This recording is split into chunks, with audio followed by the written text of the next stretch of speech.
All right, I'm back live again. And it's like I said before, it's quite fitting that Peter Joseph should be the topic of my first YouTube venture, because he got me interested in the whole documentaries and on the whole conspiracy world. I didn't know I didn't know really, honestly, I didn't know that the Rothschild thing was for sure fake until like a few years ago.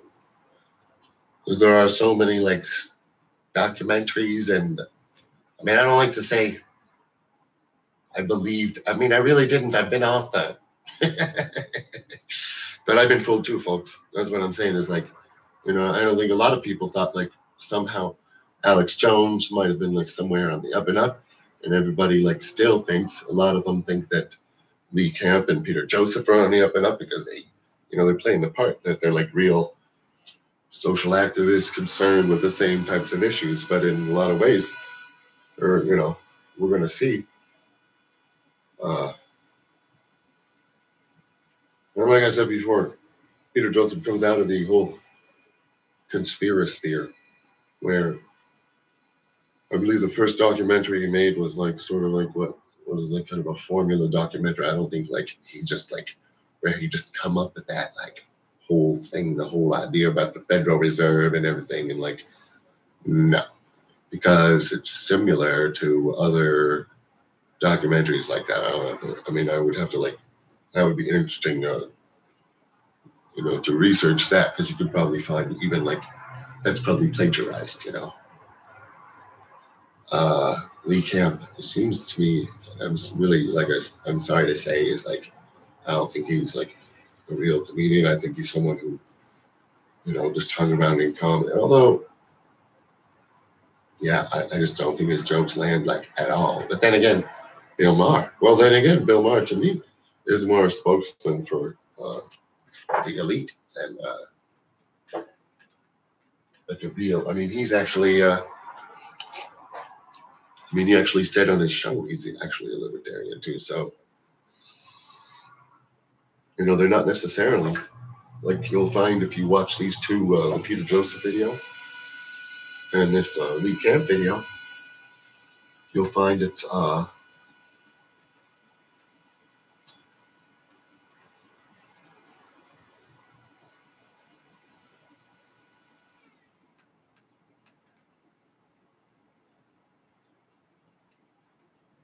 So I want to spend this second half talking, taking a look at the Bernie Sanders town hall on inequality that happened last week. It was live streamed, and the reason it's being live streamed and not on CNN or MSNBC or whatever is because these ideas that these people are putting out, talking about inequality, talking about the people that are being destroyed around our country, it's dangerous. It's dangerous to the corporate state. These ideas are dangerous. Yet despite that, Bernie Sanders and Elizabeth Warren and Michael Moore all seem to, at the end of the day, the end of the hour, miss the root cause of the problems they're talking about. They're putting out all the right problems, and yet their solutions never get to the real point. So I want to play a second of Bernie Sanders' intro to show you what I mean. And by the way, I was inspired to do this, to cover this, by Peter Joseph's brilliant analysis. such as solutions, the Fight for 15, unions. What are the other solutions they propose?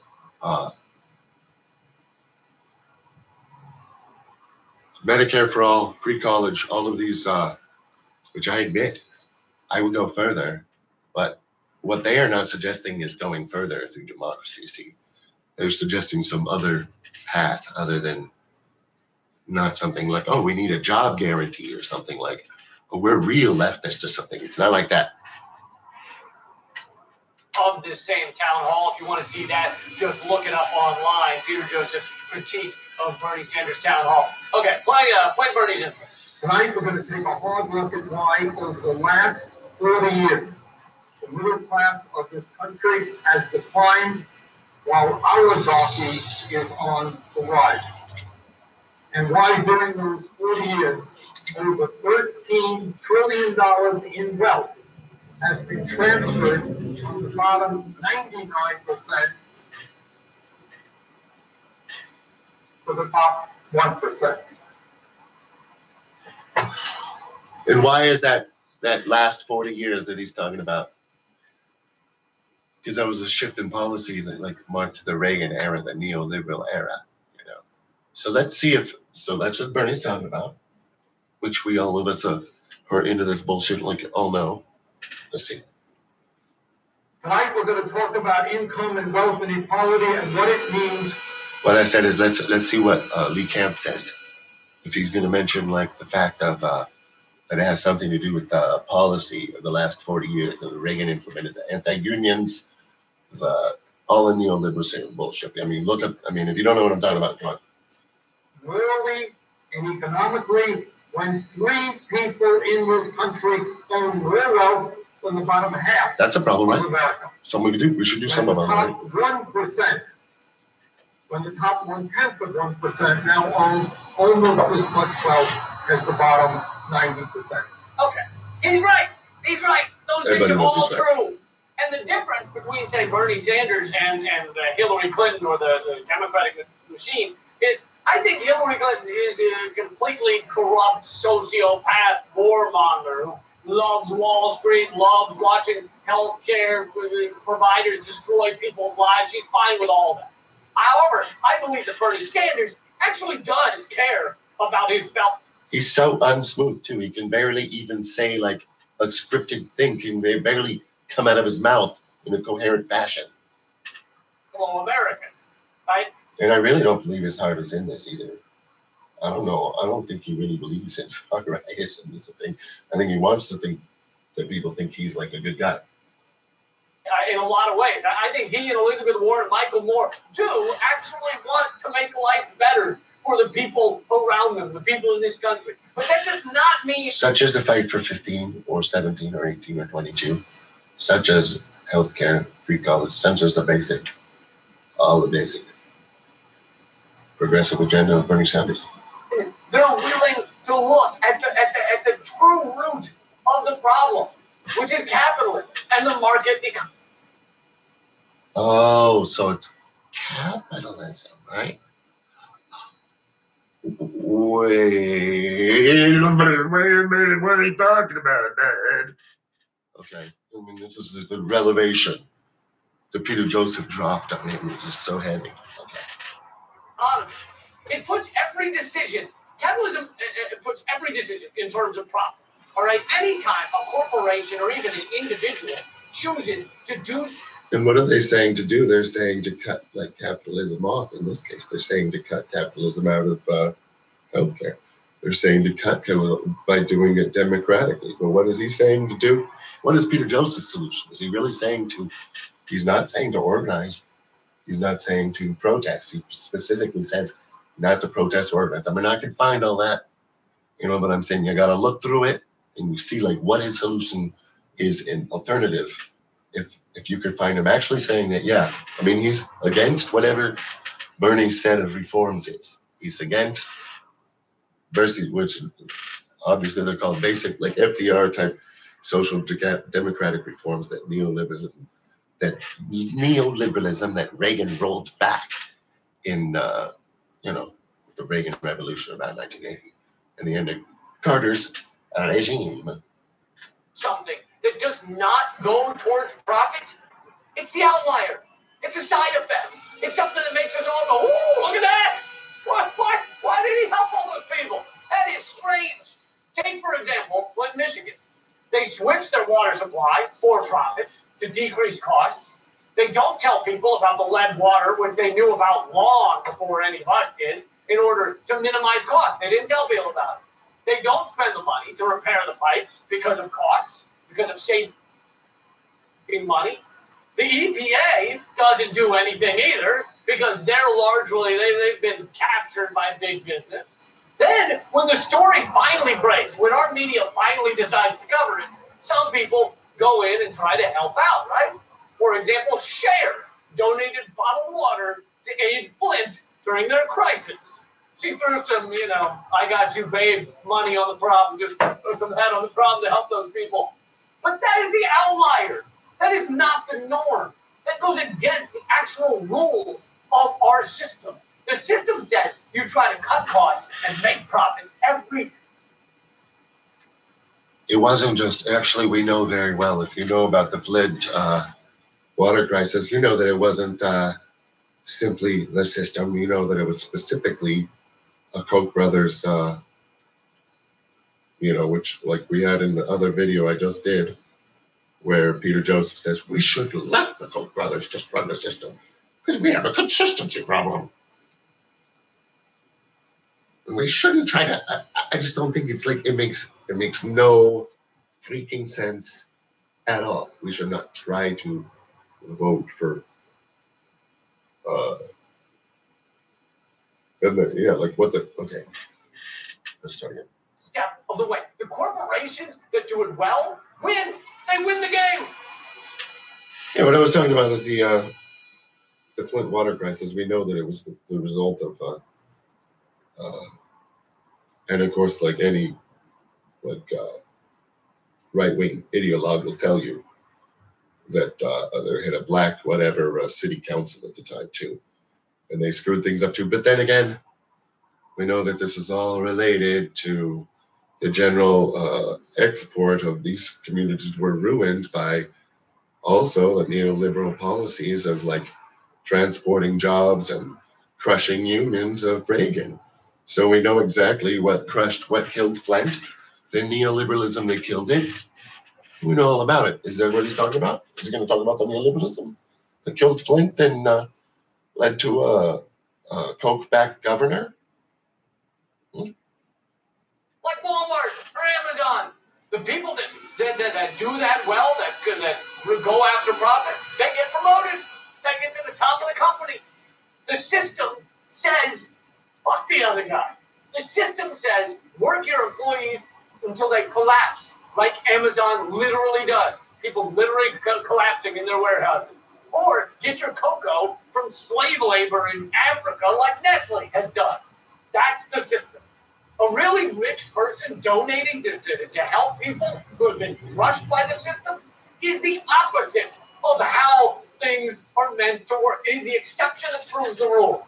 So helping people do well or maintain health and happiness in this system, it's like trying to kick water uphill, all right? You can do it for a second or two. Of course, there are these countries, France, Norway, Sweden, Denmark, Germany, they do a better job.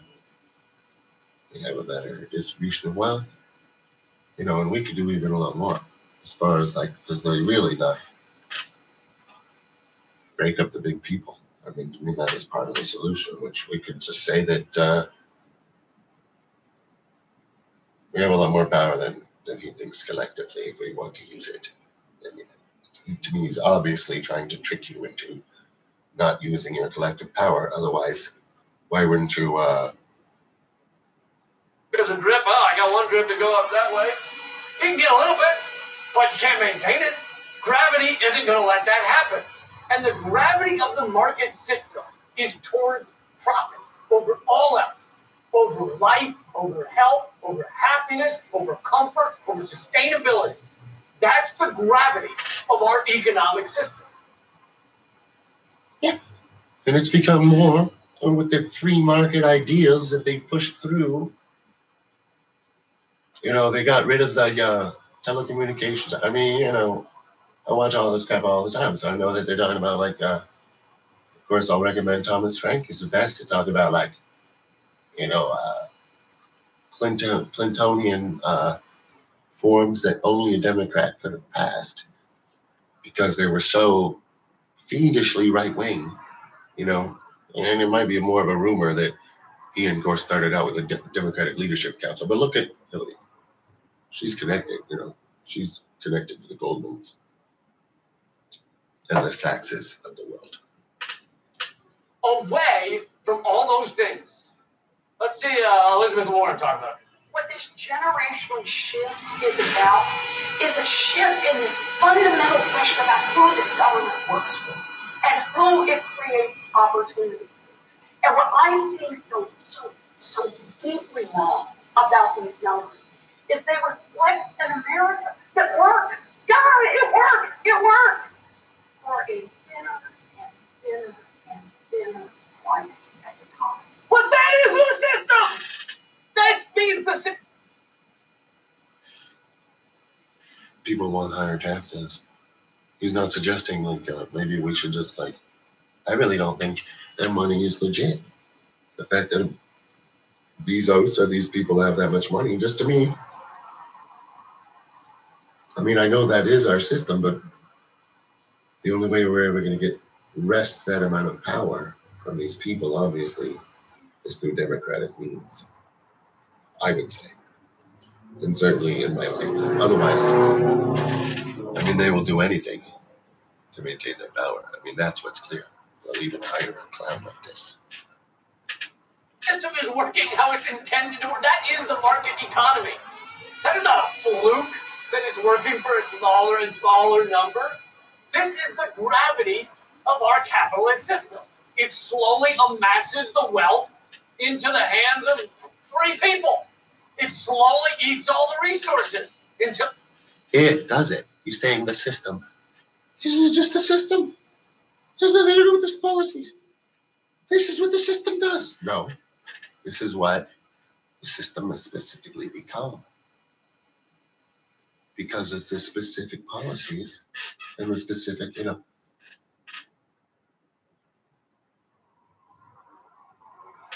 they act like we can't have it, I would say like, yeah, how about like a socialist revolution? I mean, I would. Our planet can't sustain us. It makes the lives of more and more people insufferable. That's how it works. It's not a fluke. It's not a side effect. And it is a fluke when our system is so captured by money. We have an unusually right wing. Both parties are, I would say, definitely, obviously the Democratic Party is pretty damn far right. Pretty damn far right. Pretty plastic liberal. So, okay. There was a time when things were nice for some people. Because there was a crazy amount of resources, especially in this country, America, past 200 years, and a lot of resources. There weren't that many people on the planet, and consumerism had not yet been pounded into our heads through advertising everywhere. The example Peter Joseph used was burning gasoline. It worked for a long time and brought a lot of energy and productivity. But we know now that the greenhouse gases are killing us. So they're pretending to be like, oh yeah, we're acknowledging climate change. We're leftists. We believe in science. Which of course the freaking Rex Tillerson. They all know what's going on. For a long enough arc, burning gasoline does not work. Most of the gains in our standard of living and our better lives on this planet have either come from exploiting a far greater number of people, like slavery in the United States, or those better lives are not work. Most of the gains in our standard of living and our better lives on this planet have either come from exploiting a far greater number of people, like slavery in the United States, or those better lives are due to technology. And technological advancements did not come about because of capitalism. In fact, in many cases, they came about in spite of capitalism. Despite it, technology can and is used for good, and it could save all of us. But it has been taken, it has to be taken out of the corporate jail that it's housed in. Maybe by that, they mean they want to like do the libertarian thing of, I was watching this Vice thing the other day, and no, I'm just totally rambling, but I was watching the Vice thing the other day. What was that fucker's name? He wanted to wire up every building. He was very rich. He advised China on how to do this, on how to put, generate energy all around through, so probably the tech center wants to, they're the ones to do this and create this energy grid. They're the ones who are going to do maybe that's who he's for. Maybe he's for the tech energy grid. I'm going to take a little break here.